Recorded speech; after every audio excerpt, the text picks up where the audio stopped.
Assalamualaikum Bre, selamat datang kembali di Guru Gembul Channel. Saya bukan seorang misogenis, tetapi saya adalah seorang yang realistis. Dan dalam hal ini saya ingin mengatakan kepada Baraya bahwa sampai sejauh ini 10 orang paling kaya di seluruh dunia itu adalah laki-laki. Dan 10 perempuan paling kaya di seluruh dunia itu mendapatkan harta kekayaannya dari suami atau dari ayah atau dari kakek mereka. Itu adalah fakta. Kenapa bisa seperti itu? Apakah wanita-wanita di seluruh dunia itu memiliki kecerdasan yang lebih bawah daripada laki-laki? Ya, tentu saja tidak. Tidak ada kaitannya sama sekali dengan itu. Kewirausahaan itu hanya memiliki sedikit sekali hubungannya dengan kecerdasan intelektual. Jadi yang menjadi masalah di sini itu apa? Yang menjadi masalah adalah ketika kita masuk ke wilayah wirausaha, di sana itu penuh dengan persaingan, di sana itu berdarah-darah, di sana tuh ada penyiksaan mental yang kuat. Ketika kita dikalahkan, jatuh bangun, dipaksa untuk bertahan, dipertaruhkan nasib hidup kita, dan lain sebagainya, kewirausahaan itu benar-benar seperti itu. Dan karena kewirausahaan itu benar-benar melibatkan persaingan yang intens, maka ia akhirnya dikuasai oleh para laki-laki yang memang secara alamiah memiliki hormon yang mendorong mereka untuk terus-terusan bersaing dan berkompetisi. Ini kurang lebihnya bisa kita pahami seperti kanal saya, kanal Kang Ferry Irwandi, kanal Pak Benix, kanal Pak Mardigu misalkan, itu adalah kanal-kanal yang penontonnya didominasi oleh laki-laki. Kenapa bisa seperti itu? Karena saya, Kang Ferry, Pak Mardigu, Pak Benix itu adalah orang yang menawarkan persengketaan ide, persaingan gagasan, dan upaya-upaya untuk melakukan perlawanan terhadap sesuatu yang disebut sebagai status quo. Nah, sedangkan kanal-kanal yang didominasi oleh penonton perempuan biasanya memang tidak ada hubungannya dengan tantangan-tantangan semacam itu. Bahkan kalau misalkan Baraya ngecek, kanalnya Kania Cita yang perempuan dan Ibu Najwa Shihab yang juga perempuan, itu kebanyakan penontonnya tetap laki-laki karena yang mereka tawarkan adalah pertentangan-pertentangan dan persaingan ide. Begitu kan? Nah, dalam hal inilah pada akhirnya kita mengetahui dan memahami kenapa para wirausahawan yang sukses kebanyakan itu adalah laki-laki. Dan dalam hal ini pula lah kita akhirnya mengerti bagaimana keinginan laki-laki untuk memberontak, untuk mendobrak, untuk bersaing dan sebagainya ternyata menghasilkan sesuatu yang sangat konstruktif. Tetapi ada kalanya keinginan alamiah laki-laki untuk bersaing, bersengketa, berkonflik dan sebagainya itu justru menghasilkan kerusakan yang luar biasa. Disinilah kita bisa melihat para preman itu terbentuk. Laki-laki secara alamiah memang berkeinginan untuk berkonflik, memang berkeinginan untuk berperang, berkeinginan untuk berkompetisi. Itu adalah dorongan alamiah mereka dari hormon testosteron yang dihasilkan oleh biji-biji mereka itu. Nah, tetapi itu semuanya positif sampai ketika wilayah-wilayah sekitar tidak mengakomodasi itu. Misalkan laki-laki yang ingin bersaing justru malah dilecehkan, dipermalukan, sepanjang hidup mereka itu gagal terus dan ditindas terus-terusan agar mereka sadar bahwa mereka itu tidak berguna, agar mereka itu jatuh dan lain sebagainya. Nah, itulah yang akhirnya membuat mereka menjadi preman. Mereka tetap laki-laki yang sama, mereka tetap memiliki testosteron yang sama, tetapi mereka ada di ranah dan wilayah yang berbeda yang membuat keinginan mereka untuk berkompetisi dalam satu hierarki yang baik justru malah pudar, justru malah rusak. Nah, di episode ini kita akan membahas tentang awal mula premanisme itu. Jadi buat Baraya anggota GRIP atau Pemuda Pancasila atau ketua-ketua mereka yang terhormat termasuk Pak Hercules, simak videonya sampai tuntas karena ini sangat penting untuk bapak-bapak. Yuk kita mulai.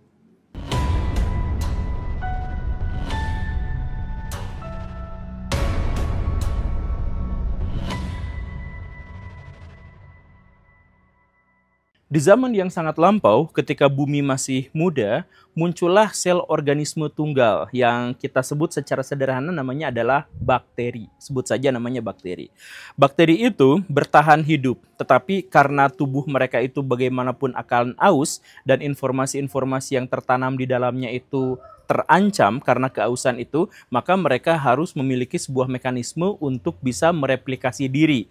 Jadi sebelum dirinya hancur, tua, dan mati, maka dia harus mereplikasi informasi dalam genomnya itu ke dalam organisme yang lain. Maka terbentuklah yang namanya sistem reproduksi. Pada waktu itu namanya masih replikasi atau duplikasi, karena apa yang ada dalam satu tubuh itu sepenuhnya akan dipindahkan ke dalam tubuh yang lain. Bahasa yang paling sederhana yang anak-anak SMP pelajari itu adalah membelah diri. Nah, proses membelah diri itu sama persis antara sel awalnya dengan sel berikutnya, itu sama persis. Ketika dia membelah diri dari 1 menjadi 2, 2 menjadi 4, 4 menjadi 8, dan tubuh berkembang secara eksponensial, maka semua di antara mereka itu kembar, persis sama, tidak ada bedanya.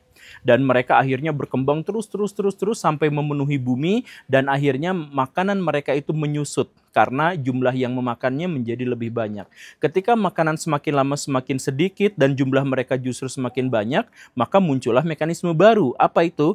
Kanibalisme, yang pada gilirannya kita sebut sebagai kemunculan karnivora, di mana ketika organisme-organisme itu gagal untuk menemukan makanannya, maka mereka akan mencoba memakan satu spesiesnya untuk bisa mempertahankan kehidupan mereka. Nah, ketika ada mekanisme baru di mana ada mangsa dan ada pemangsa, mereka bersaing untuk makan, dimakan, kejar-kejaran, dan sebagainya. Tapi hubungan antara pemangsa dan mangsa ini monoton. Karena apa? Karena kan seharusnya kalau ada pemangsa dan ada mangsa, ya seharusnya si mangsanya dimakan. Mangsa yang lain yang tidak mau dimakan harus bisa lari lebih cepat, harus bisa mempertahankan diri lebih baik, harus berbadan lebih besar dan kuat, misalkan untuk berhadapan dengan pemangsa. Tetapi karena mekanisme pada waktu itu adalah duplikasi atau replikasi, di mana satu individu sama persis dengan individu yang lain, maka monoton, yang makan kekuatannya sama, yang dimakan juga kekuatannya sama. Nah, ini akhirnya menyebabkan kebosanan. Nah, alam semesta kita ini, bumi tercinta ini, tidak menginginkan agar kita itu stuck dalam kebosanan seperti itu. Maka muncullah sejak saat itu yang namanya pejantan, jalu, atau laki-laki, atau pria. Pria itu fungsinya apa pada waktu itu? Pria itu membuat perubahan dari replikasi menjadi reproduksi. Dari awalnya itu cuman copy paste sama persis berikut-berikutnya, antar generasi itu sama aja seperti itu, berubah menjadi ada betina yang bereplikasi, kemudian ada jantan yang memasukkan informasi baru yang sudah berkembang ke dalam si betina itu, sehingga si betina menghasilkan spesies yang sebenarnya sama, tapi memiliki keunggulan-keunggulan yang spesifik. Begitu kurang lebihnya. Nah, kenapa seperti itu? Karena si laki-laki atau jantan ini memiliki kecenderungan yang sangat kuat untuk berkompetisi. Jadi alam raya, Ibu Pertiwi, Tuhan, itu membuat si laki-laki itu senang sekali, terobsesi sekali untuk bersaing. Jadi ketika dia ada persaingan terus-terusan, dia akan mencoba mengalahkan pesaing-pesaing jantan yang lain, sehingga tersisa hanya satu jantan yang paling kuat. Dan jantan paling kuat itulah yang akhirnya menginfeksikan informasinya kepada si betina, sehingga si betina itu pasti hanya akan melahirkan atau menelurkan generasi berikutnya yang sudah lebih baik. Nah, ketika generasi yang sudah baik itu, katakanlah misalkan ada 10, 5 diantaranya adalah jantan. Si jantan itu tidak mau berdamai, si jantan itu satu sama lain akan berperang, akan berkompetisi, sehingga hanya memunculkan satu jantan yang paling kuat. Dan si jantan yang paling kuat inilah yang akhirnya akan membuahi betina yang lain. Begitu, ketika si betina yang lain itu dibuahi, dia dibuahi oleh jantan yang paling kuat. Kemudian ketika dia beranak, anaknya ada jantannya lagi, si jantan akan bersaing lagi satu sama lain untuk mengalahkan jantan yang lain, sehingga hanya jantan terunggul sajalah yang bisa melanjutkan reproduksi. Begitu terus-terusan. Nah, sejak saat inilah persaingan antara mangsa dan pemangsa itu menjadi lebih dinamis. Karena misalkan citah yang paling hebat, jantan citah yang paling hebat akan menyuntikkan informasinya kepada si betina, sehingga si betina itu nanti akan melahirkan citah yang paling bagus. Nanti citah-citah yang jantan itu akan bersaing satu sama lain, sehingga yang berhak kawin hanya citah yang paling bagus. Begitu aja terus-terusan. Nah, maka dalam hal ini kita bisa ketahui bahwa Bahkan sebelum manusia itu ada, laki-laki itu memang sudah berkeinginan, terobsesi kuat untuk bersaing dan saling mengalahkan satu sama lain. Jadi si laki-laki menjadi laki-laki itu karena persaingan, karena keinginan untuk mengalahkan pihak lain, dan karena ingin menjadikan dirinya adalah yang paling unggul. Begitu seterusnya.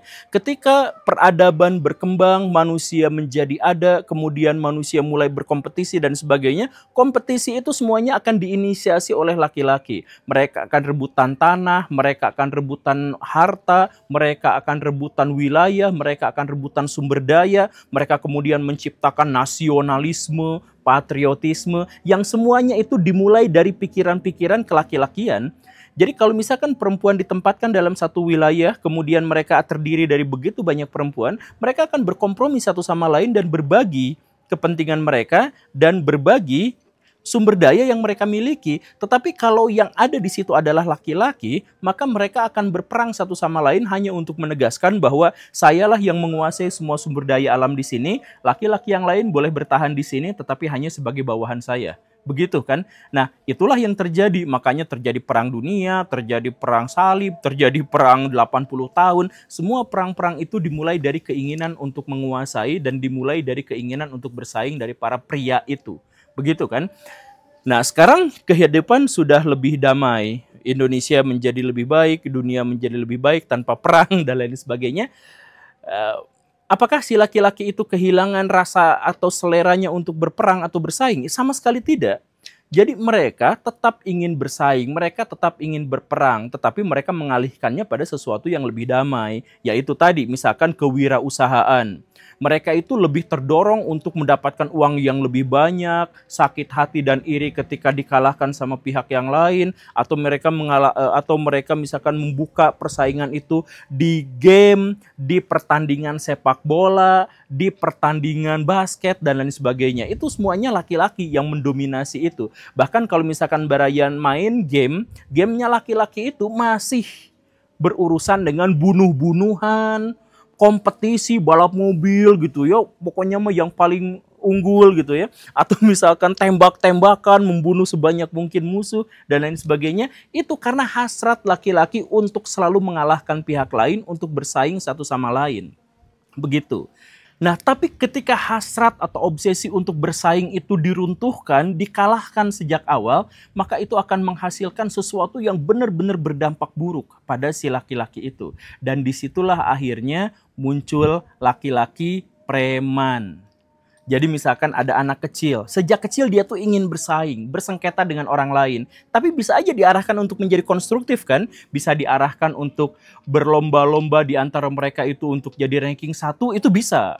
Berlomba-lomba di antara mereka itu untuk menciptakan mainan paling bagus, itu bisa. Tapi ketika misalkan lingkungan membuli dia habis-habisan, atau menekan dia, atau tidak mengakui prestasi-prestasinya, itu akan membuat laki-laki kecil itu sengsara, penuh penderitaan. Dan ketika dia sudah besar, dia akan melampiaskan kemarahannya itu dalam bentuk persengketaan yang lebih sporadis, tidak teratur dan di luar hierarkis. Itulah preman. Kita definisikan preman itu adalah orang jahat yang suka malak, yang petantang-petenteng nyari lawan, yang bacok-bacokan satu sama lain, yang kebut-kebutan naik motor dan lain sebagainya. Ya, itu anggaplah kita definisikan sebagai contoh-contoh preman. Begitu kan? Nah, dari mana mereka bisa muncul? Ya dari keinginan mereka untuk berkompetisi itu tidak diakomodasi oleh masyarakat. Orang yang kebut-kebutan di jalan, weng kayak gitu, itu kan mempertaruhkan nyawanya. Tapi kenapa laki-laki terdorong untuk mempertaruhkan nyawanya? Karena keinginan mereka untuk bersaing. Biasanya atau seharusnya mereka bersaing di sirkuit, mendapatkan uang yang banyak, mendapatkan atensi yang besar, tetapi karena sejak awal mereka gagal untuk mendapatkan itu semua, maka mereka kebut-kebutannya di jalan raya. Ada laki-laki yang ingin memberantas kejahatan, yang berlatih bela diri sedemikian rupa untuk bisa melindungi orang-orang yang mereka kasihi. Tetapi gara-gara sejak awal mereka tidak bisa diakomodasi, maka mereka akhirnya menjadi preman. Nyari lawan tapi bukan lawan kejahatan, tapi siapapun yang bisa mereka lawan. Rasa sakit hati ketika mereka tidak diakui sejak kecil, rasa sakit hati ketika mereka diabaikan, atau rasa sakit ketika mereka tidak bisa melakukan apa-apa, itu akan menghasilkan preman-preman di masa depan.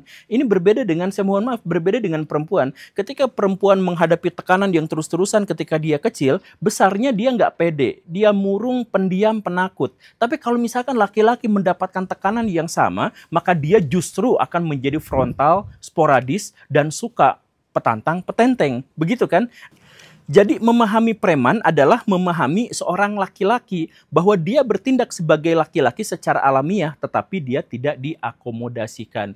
Bayangkan misalkan kalau Baraya masih kecil sebagai seorang laki-laki. Kemudian Baraya dibully oleh ayah, misalkan oleh ibu, oleh kakak dan sebagainya. Kemudian Baraya dipaksa untuk paham bahwa saya ternyata tidak bisa melawan. Saya ternyata tidak bisa apa-apa. Saya seharusnya bisa melawan tapi saya tidak bisa melawan orang itu. Saya kalah. Itu depresi Baraya, itu tekanan yang sangat luar biasa yang akhirnya menyebabkan ketika dia sudah besar, dia akan mencoba melampiaskan kemarahannya itu kepada pihak lain. Jadilah dia preman. Ketika dia sudah menjadi seperti itu, kemudian semakin dijauhi oleh masyarakat, maka dia mengidentifikasi diri sebagai, ya memang saya preman, saya orang begini dan begitu, saya tidak munafik, saya akan melawan siapapun. Ya akhirnya menjadi seperti itu. Begitu kan? Nah, jadi kalau misalkan Baraya masih agak sulit untuk memahaminya, ginilah. Baraya yang suka nonton gelut-gelutan, itu Baraya pasti kenal sama Conor McGregor. Conor McGregor itu adalah seorang atlet yang sangat luar biasa. Seorang yang sangat-sangat berbakat. Tapi apa yang menyebabkan dia itu suka trash talk, suka ngeremehin orang dan lain sebagainya. Dia juga ya agak kacau gitu hidupnya, itu agak sporadis. Kenapa? Karena sejak kecil dia tuh dibully. Sejak kecil dia dibully, maka ada kemarahan yang ingin dilampiaskan kepada orang lain setiap saat. Karena itu pula lah dia berlatih. Tapi kenapa akhirnya dia menjadi seorang atlet yang sangat profesional?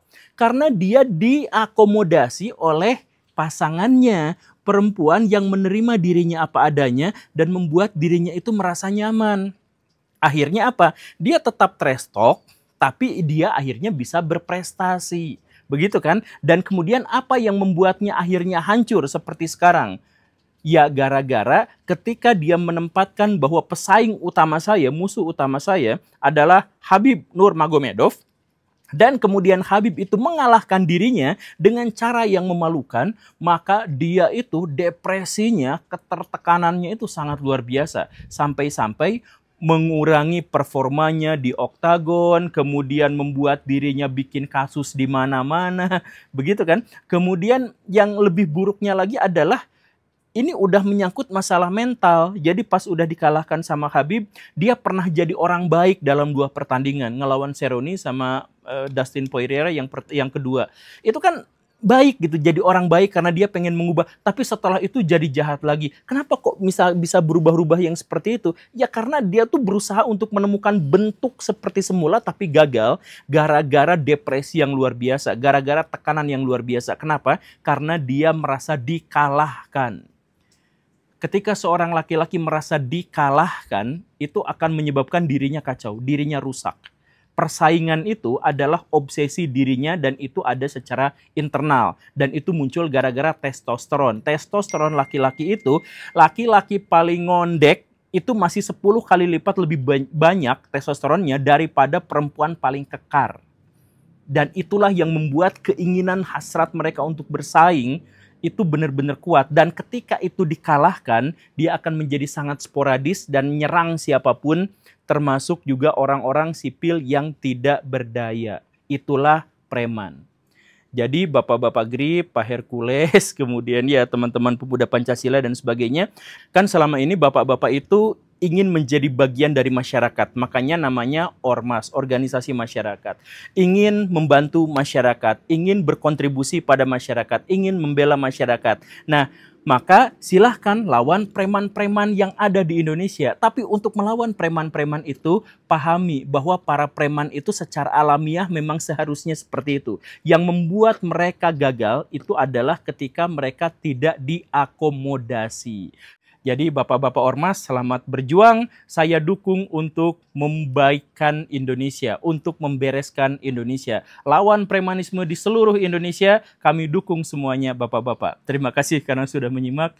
Saya Guru Gembul, Assalamualaikum warahmatullahi wabarakatuh.